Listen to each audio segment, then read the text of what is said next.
보면서 출애굽에 관한 인생사 이야기를 나누고 있어요. 오늘은 벌써 9번째 이야기입니다. 오늘 제목은 이런 것입니다. 같이 한번 읽어볼까요?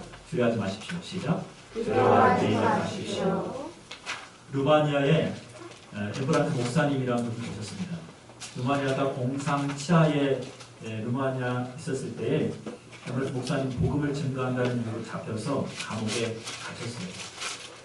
감옥에 갇혀서 감옥생활을 하고 있는 이 에브라트 목사님에게 밤마다 찾아오는 것이 있었습니다. 그게 뭐냐면 벼룩과 이가 아니라 두려움이었어요. 밤마다 찾아오는 그 두려움이 이 에브라트 목사님을 엄습하고 덮으니까 이거는 너무 견디기가 힘든 것입니다. 내일 아침에 그 다음날 아침에 내가 어떻게 될 것인가 하는 그 두려움이 이 에브라트 목사님을 뭐했어요? 엄습하여 덮쳤던 겁니다. 그래서 이 두려움을 극복하기 위해서 그분이 무엇을 했을까? 어떤 걸 했을까? 그분은 믿는 목사님이었기 때문에 말씀과 기도 가운데 그 두려움을 물리치기로 다짐하고 기도하고 말씀 믿고 기도를 계속했습니다. 그런 가운데 놀라운 것을 하나 발견하게 됐죠. 뭐냐면 성경에 두려워하지 말아라 라는 말이 무려 365번 이상이 나오는 것을 발견하게 됩니다.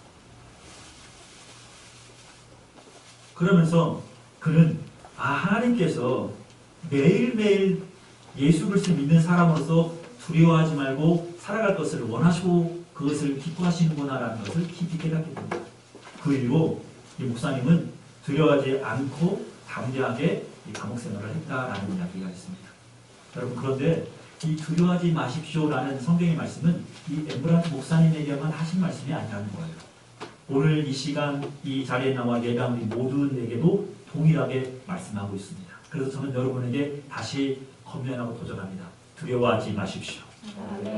제가 오늘 두려워하지 마십시오라는 단어를요 반복해서 무한반복할 거예요. 계속 끝날 때까지. 그러면 우리는 생각을 해야 됩니다. 왜 두려워하지 말라고 할까?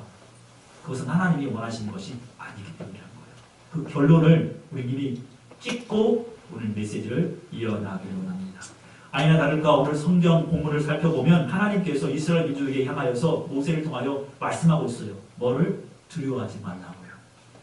그렇다면 왜 우리가 두려워하지 말아야 되는가? 그리고 더 나아가 우리에게 엄습해온 이 두려움을 어떻게 극복할 수 있는가에 대해서 오늘 살펴보면서 메시지를 나누기로 합니다. 하나님은 이스라엘 민족을 가나안 땅으로 인도해 가셨어요. 그런데 지난 시간의 메시지를 살펴보면 전쟁에 준비되어 있지 않은 이스라엘 민족을 하나님께서 가나안 땅으로 인도할 때 블레셋 땅 쪽으로 인도하지 아니하고 홍해 쪽으로 인도하여 강야 쪽으로 인도하는 걸 볼 수 있어요. 왜 그렇게 하셨을까? 우리는 의아했잖아요. 그런데 하나님은 알고 계셨던 것입니다.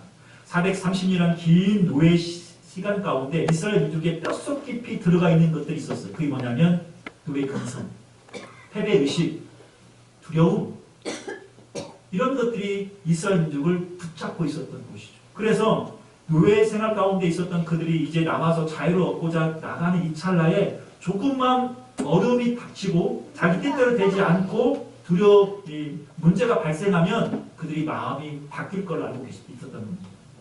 그래서 블레셋 땅 쪽으로 이렇게 인도하여 가다가 블레셋과 전쟁을 맞닥뜨려지면 그들이 분명히 전쟁 때문에 이렇게 이야기할 거라는 것을 알고 계셨어요. 애굽으로 돌아가자라는 거예요. 우리가 이 땅에서 죽을 일도 없고 내 뜻대로 내 생각보다 안 되니까 바꾸자.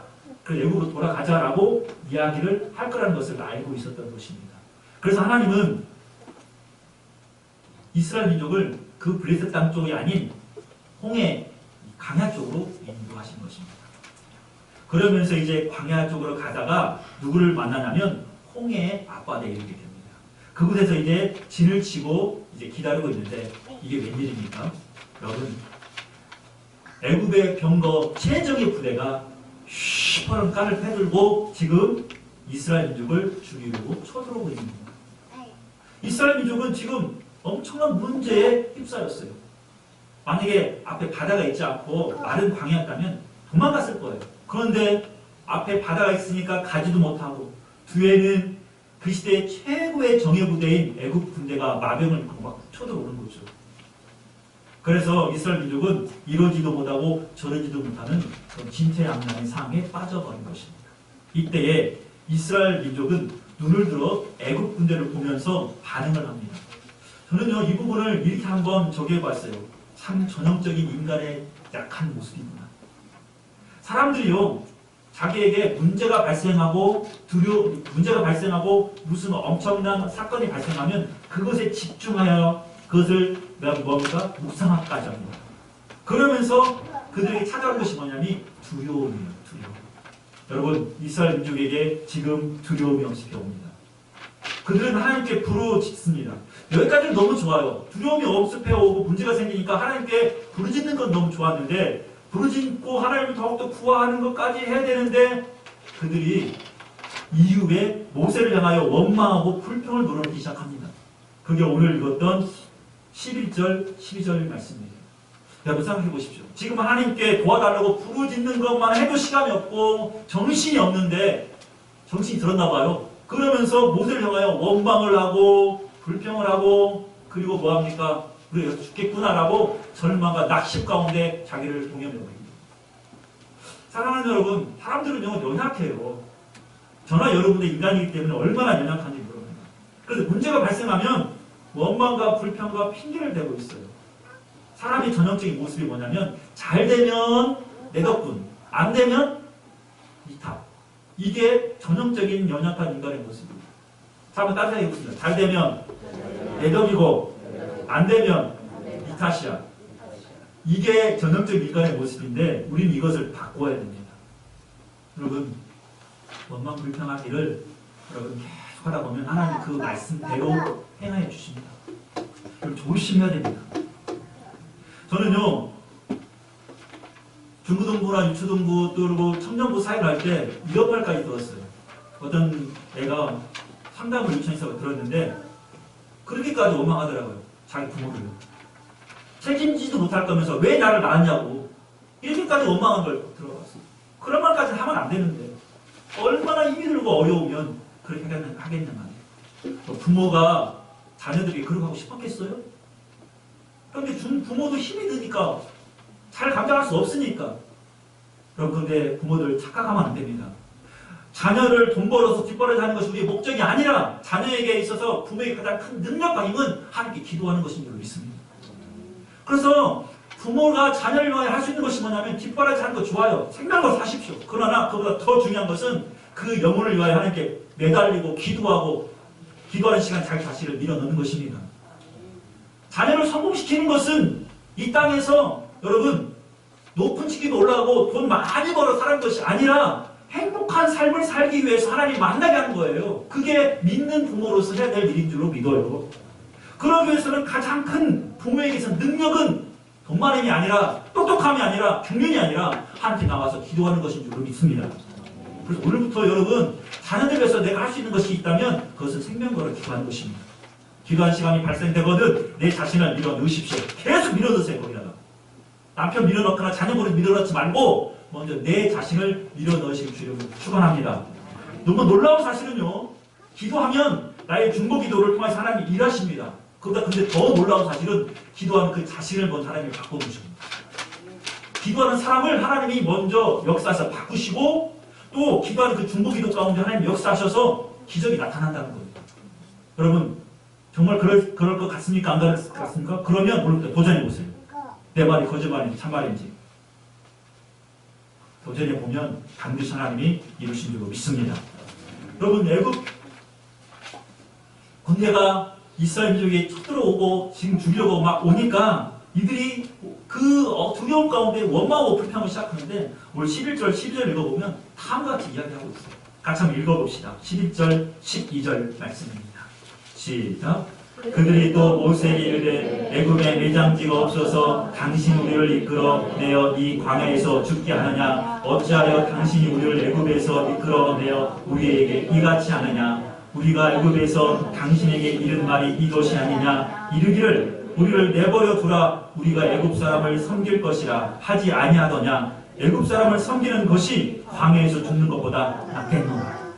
지금 이스라엘 민족이 하는 말이 그거예요. 애굽에 무덤이 없어가지고 우리를 여기 끌어가지고 광야에서 우리를 무덤으로 삼으려고 하느냐 광야를. 그리고 우리가 말하지 않았어. 모세, 당신 우리에게 왔을 때 우리 그냥 가만히 내버려 두라고, 여기서 그냥 애국 사람 섬기면 살겠다고 그렇게 얘기하지 않았어. 그런데 우리를 이끌어가지고 왜 여기서 우리를 죽게 하느냐고. 그런데 지금 막 하소연하고 있어요. 여러분, 전형적인 연약한 인간의 모습은 바로 이런 모습입니다. 잘 되면 끊임없이 좋다가 안 되면 그때부터 탓을하기 시작하고 그때부터 원망과 불평으로 자기 삶을 나락으로 떨어뜨려버리는 인생입니다. 여러분, 그들이 말하는 것은 모세 때문이라는 거예요. 그런데 여러분 잘 보십시오. 이게 모세 때문입니까? 모세가 무슨 죄가 있어요? 하나님은 모세를 이끌어가지고 이스라엘 민족을 이끌어내는 것이었잖아요. 결국은 그 모든 선택은 이스라엘 민족이 한 것입니다. 그런데 여러분, 참으로 애석한 것이 있어요.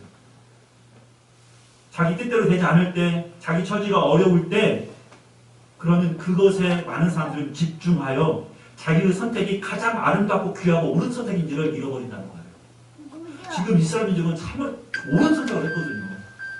하나님 인도하심을 따라서 지금 애굽에서 나왔단 말이에요. 너무 옳은 선택을 했어요. 그런데 힘들고 어려우니까 그 힘듦과 어려운 문제에 자기가 압도되어서 가장 옳은 선택을 하는 것을 뭐예요? 지금 잊어버렸어요. 잃어버렸다는 거예요. 여러분, 하나님을 따라가는 것이 가장 옳은 선택이고 하나님을 선택하는 편이 가장 승리의 선택인 줄 믿습니다. 여러분들은 지금 좋은 옳은 편을 선택하고 있는 것입니다. 이제 모세의 여러분 행동을 보십시오. 모세는 하나님의 처방을 내리고 있습니다. 그것은 어떻게 보면 아주 간단합니다. 그들 향하여 이렇게 외칩니다. 두려워하지 마십시오. 라고. 이스라엘 민족에게 두려워하지 말라고 지금 이야기하고 있어요. 그럼 그 근거가 무엇인가? 이것입니다. 여호와 하나님께서 오늘 우리에게 베풀어 주신 구원을 보십시오. 라고 얘기해 주고 있어요. 지금 이스라엘 민족이 본 것은 문제를 보았어요. 어려운, 자기에게 닥친 어려운 문제를 보았어요. 근데 모세는 무엇을 보았어요? 하나님의 구원을 보았어요. 그러므로 사람이 어떤 문제를 보고 판단하고 해석하고 결정하는 차이는 저는 믿음의 눈이라고 말씀드리고 싶습니다. 보십시오. 오늘 본문에 모세와 이스라엘 민족이 아마 동일한 것을 보았을 겁니다. 그런데 믿음의 사람의 반응과 두려워하는 사람의 반응은 달라요. 믿음의 사람은 할 수 있다, 될 수 있다, 이길 수 있다 라고 긍정을 선포하고 하나님의 편을 선택하는데, 두려운 사람, 믿음이 없는 사람은 역시 안 된다, 못한다 라고 부정을 선택하고 낙심을 선택하는 걸 볼 수 있어요. 성경에도 이런 이야기가 많이 나와요. 특별히 여러분, 이스라엘 민족이 가나안 땅을 들어가기 전에 정탐꾼 12명을 보내지 않습니까? 그리고 40일 동안 정탐하여 들어왔을 때 그 12명 중에 2명과 10명의 보고는 달라요. 똑같은 것을 보았고 똑같은 것을 들었음에도 불구하고 이들의 차이가 왜 다를까요? 전 그것이 믿음의 차이고 믿음의 눈의 차이라고 생각을 합니다. 여러분, 10명이 뭐라고 보고합니까? 우리가 가서 보니까 거기 있는 사람들은 거인들이다. 우리는 피하면 메뚜기다. 우리는 거기 가면 죽는다. 우리는 끝났어. 라고 얘기를 해요. 근데 2명은 누구? 여호수아와 갈렙은 그렇게 이야기하지 않습니다. 정말로 거기 가보니까 저희는 정말 적과 우리는 가나안 땅은 정말 아름다운 땅이야. 너무너무 좋은 땅이야. 그런데 하나님 우리를 축복하시면 너희들이 말한 그 거인들은 우리의 먹이가 될 수 있어. 라고 이야기했다는 거죠. 왜 이렇게 동일한 것을 보고 동일한 걸 들었음에도 불구하고 고백이 다르고 선택이 다를까요? 바로 믿음의 눈과 그 믿음의 차이라는 것이죠. 그러므로 저는 오늘 이 시간 우리 한수만 가족들에게 당부합니다. 여러분, 두려워하지 마시고 믿음의 눈을 열어 하나님을 바라보시길 주 이름으로 축원합니다. 그동안 모세와 이스라엘 백성들은 동일한 하나님의 역사를 보았습니다. 10가지 재앙을 통하여서 애굽이 완전히 투판된 것을 보았어요. 그럼에도 불구하고 지금 힘들고 어려우니까 원망하고 불평하고 낙심한 이스라엘 민족 아닙니까? 저는 여러분에게도 동일하게 도전하고 싶어요. 여러분, 문제를 바라보지 마십시오. 환경에 너무 집착하지 마십시오. 우리에게 닥친 어려움에 압도되지 마십시오. 마태복음 14장을 읽어보면 예수님께서 그분 제자들이 바다 위에 배를 띄우고 있었을 때 새벽에 예수님이 찾아오십니다. 그랬을 때 어두운 가운데서 그림자 같은 것이 보이니까 유령이라고 막 소리 질렀어요, 제자들이. 예수님이 말씀합니다. 두려워하지 말라, 내니. 이렇게 이야기합니다. 그때 베드로가 주님이시거든 나를 명하여 바다로 오게 하소서 걸어서 그랬더니 오라. 그랬을 때 베드로가 어떻게 합니까? 뛰어내려 바다를 걸어서 예수님께 갑니다. 근데 여러분 여기에 아주 기가 막힌 것이 하나 있어요. 베드로가 예수님만을 끝까지 바라보고 믿음으로 걸었으면 예수님께 갔는데 가다가 무엇을 보냐면 바람을 바라봐봐요. 시선이 예수님에게 고정되어 있어야 되는데 그 시선이 바람으로 옮겨진 순간 그에게 훅 들어온 게 무서워 보입니다. 우리에게도 동일하다는 거예요. 여러분 지금 여러분에게 우리에게 닥친 문제가 있어요. 한국도 외에 전 세계에 코로나라는 두려움이 대상을 주는 그런 문제들이 발생했어요. 그리고 모든 사람들은 그 코로나에 집중되고 그 코로나 때문에 아무것도 못하고 있다는 거예요. 그럼 그러지 마십시오. 하나님께서 우리에게 말씀하시는 것은 두려워하지 말라는 거예요. 모세는 이스라엘 민족에게 문제를 보지 말고 환경을 보지 말고 하나님의 구원을 보라 라고 선택을 하고 있습니다. 저도 여러분에게 말씀드리고 싶습니다. 믿음을 눈을 열어서 하나님의 구원의 손을 보시길 주님으로 부탁합니다. 우리가 두려워하지 않을 이유가 있어요. 그것은 전능하신 하나님께서 우리와 함께 하시기 때문입니다. 그리고 더 나아가 전능하신 하나님께서 반드시 우리에게 구원의 역사를 행하실 것이기 때문입니다. 그리고 더 나아가 우리가 두려워하지 않을 이유는 하나님께서 반드시 우리의 구원의 길을 여시기 때문이며 우리가 두려워하지 않을 것은 하나님께서 우리를 대신하여 반드시 싸워주시기 때문입니다. 오늘 모세는 이야기했어요. 너희는 가만히 있어 여호와의 구원을 보라. 하나님께서 너희를 위해 대신 싸워줄 것이라 라고 선포하고 있지 않습니까? 그러므로 우리가 해야 될 것은 가만히 있어 하나님의 구원을 보는 것입니다. 저는 이 부분을 이렇게 해석하고 싶어요. 여기서 가만히 있다는 말은 정말 가만히 있다는 말이 아니라 하나님을 구하고 기도하며 하나님께 앙망하는 그 우리의 모든 시선과 마음을 주님께 두는 것입니다. 그것이 가만히 있어 하나님 구원을 보는 것이라고 저는 생각합니다.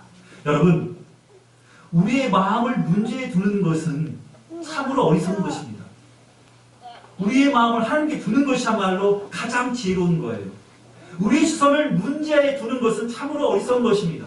우리의 시선을 하나님께 두는 것이 지혜로운 것입니다. 그런데 지금 우리는 어떻습니까? 문제가 터지고 큰 산이 네 앞에 떡컨 있으면 우리는 우리의 마음과 우리 시선을 모두 빼앗겨버립니다. 그동안 하나님께 두었던 시선과 내 마음이 그 문제에 빼앗겨서 아무것도 하지 못하는 그런 무능력한 사람으로 전락해버린다는 거죠. 하나님께서 우리에게 주시는 마음이 어떤 마음이에요? 디모데후서 1장 7절 읽어보면 하나님께서 우리에게 주시는 마음은 두려워하는 마음이 아니라고 그랬어요. 그럼 어떤 마음입니까? 우리 읽고 확신해 봅시다. 디모데후서 1장 7절 시작. 하나님이 우리에게 주시는 것은 두려워하는 마음이 아니요 오직 능력과 사랑과 절제하는 마음이니. 그러니까 두려워하는 마음은 하나님이 주시는 마음이 아니라 원수 마귀가 주는 것이고 세상이 주는 것입니다. 왜 그것들이 나에게 그 두려운 마음을 줄까요? 이유는 딱 하나입니다. 나를 쓰러뜨리고 나를 넘어뜨려서 어떻게든 하나님으로부터 믿음으로부터 교회로부터 가정으로부터 우리를 쓰러뜨려요. 그게 그들의 목적이에요. 여러분, 내가 무너지면 다 무너지는 거예요. 내 믿음이 무너지면 다 무너지는 것입니다. 그게 위기지 다른 것이 위기가 아니라는 거예요. 여러분, 무엇이 가장 두렵습니까? 제가 지금 열거하는 이런 것들이 여러분 두려울 것이 있어요. 건강이 좋아지지 않을까 봐 두렵습니까? 나의 입지가 좁아질까 봐 두렵습니까? 내 자녀가 잘못될까 봐 두렵습니까? 우리 가정의 경제가 그 가세가 기울까 봐 두렵습니까? 내가 직장에서 쫓겨날까 봐 두렵습니까? 내가 사랑받지 못할까 봐 두렵습니까? 아니 나를 사랑해주는 사람이 나를 떠날까 봐 두렵습니까? 내 뜻대로 되지 않을까 봐 두렵습니까? 내 계획대로 되지 않을까 봐 두렵습니까? 여러분, 저는 여러분에게 다시 말씀드리고 싶어요. 두려워하지 마십시오. 두려워하지 마십시오. 두려워하지 마십시오. 하나님이 함께 하십니다. 두려움은 우리 마음과 판단을 완전히 흐트리게 만들어요.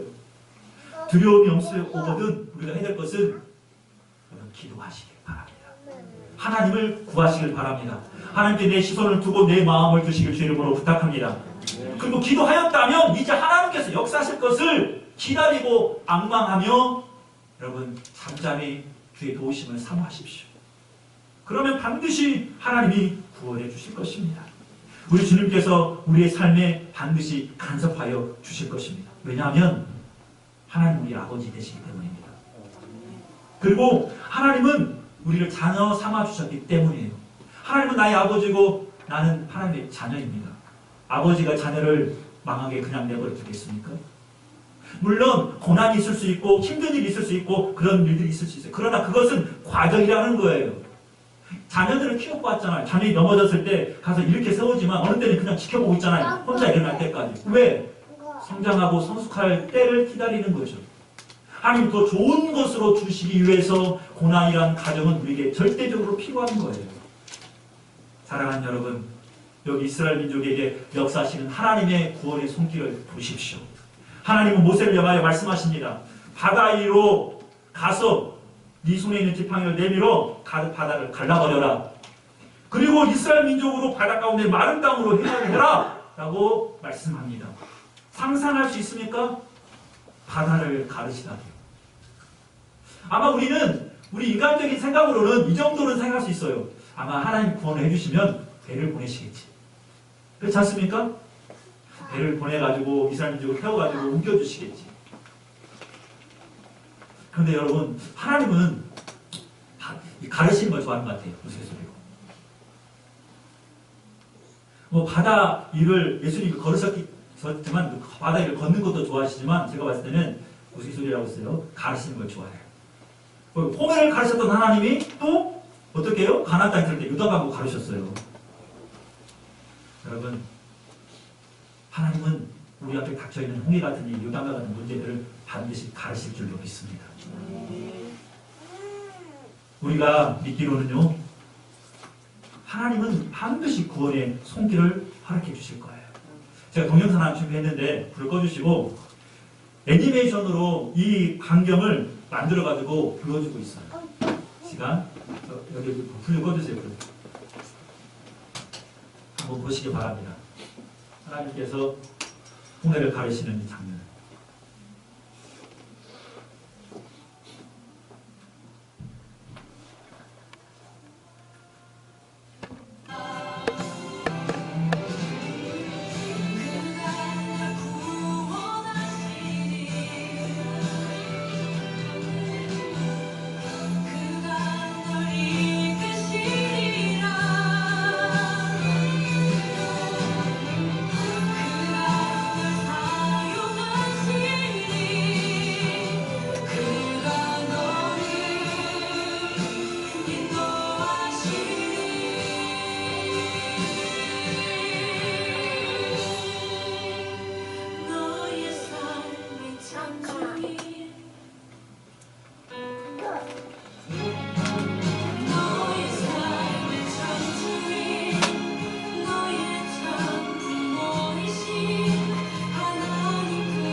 홍해를 갈라지듯이 요단강이 갈라지듯이 우리 앞에 이 두려움은 반드시 갈라지게 되어 있습니다. 왜 그럴까요? 하나님은 당신을 뭐라고 선포해놓고 있냐면 구원자라고 선포해놓고 계시며 더 나아가 하나님이 그 구원자 되신 하나님이 우리를 구원해 주실 거라고 약속해 주셨기 때문입니다. 이사야서 43장 11절을 읽어보면 하나님은 이렇게 당신을 선포하고 있어요. 읽어봅시다. 시작. 나 곧 나는 여호와라. 나 이외에 구원자가 없느니라. 43장 16절을 읽어보면 하나님이 또한 이렇게 말씀하고 있어요. 읽어봅시다. 나 여호와가 이같이 말하노라. 바다 가운데 길을 흙물 가운데 지름길을 내고. 19절에 읽어보면 또한 이렇게 말씀하고 있어요. 읽어봅시다. 시작.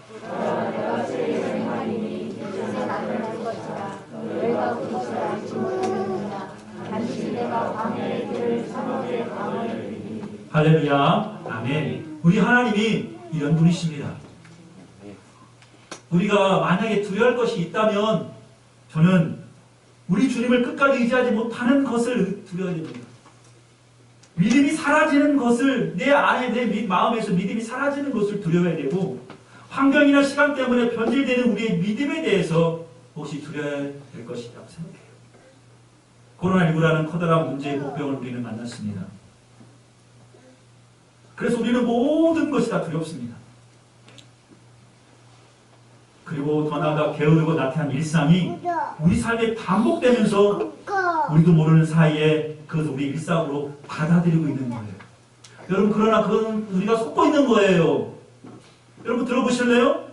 코로나19 때문에 일어난 부작용들이 지금 우리 일상이 되어버렸다는 거죠. 그것은 일상이 아니에요. 우리의 일상은 어떤 거였습니까? 기도하는 게 일상이었고 예배하는 게 일상이었고 말씀 읽고 전도하는 게 하나님의 말씀대로 인도함을 받는 게 우리의 일상이었어요. 그런데 코로나19라는 그 사건이 가져가는 부작용이 반복됨으로 인해서 나도 모르는 사이 그것이 일상이 되어서 그렇게 살아가고 있습니다. 여러분 그것은 우리의 일상이 아닙니다. 속지 마세요. 우리 일상은 제가 반드시 지금 말씀드렸잖아요. 기도와 말씀과 예배와 또한 하나님의 말씀에 순종하여 그 말씀대로 따라 사는 삶이 우리의 일상이라는 거죠.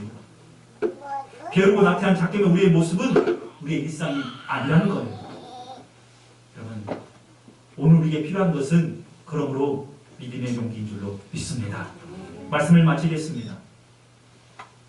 여러분, 두려움이 여러분에게 엄습해 온다면 우리가 해야 될 것이 있다면 그것은 기도의 자리로 나오는 것입니다. 그리고 주님의 구원의 역사를 사모하고 바라보는 것이에요. 여러분, 하나님은 반드시 우리 두려움이 변하여 기쁨의 날이 속히 우리에게 임하게 역사하실 것입니다. 내 뜻대로 되지 않는다고 해서 불확실한 미래 때문에 시간이 오래 걸린다고 해서 그 두려움에 압도당해서 매일 원망하고 불평하고 낙심하고 그렇게 내 삶을 저 나락에 내동제쳐버리고 살아간다는 그런 어리석은 삶을 살지 않았으면 좋겠어요. 여러분, 우리 주님은 우리에게 오늘 말씀하고 있습니다. 두려워하지 말라고, 믿음의 용기를 내라고 말씀하고 있어요. 그러면 저도 오늘 여러분에게 도전하고 싶습니다. 사랑하는 여러분, 믿음의 용기로 한 걸음 한 걸음을 내딛으시길 주 이름으로 부탁합니다.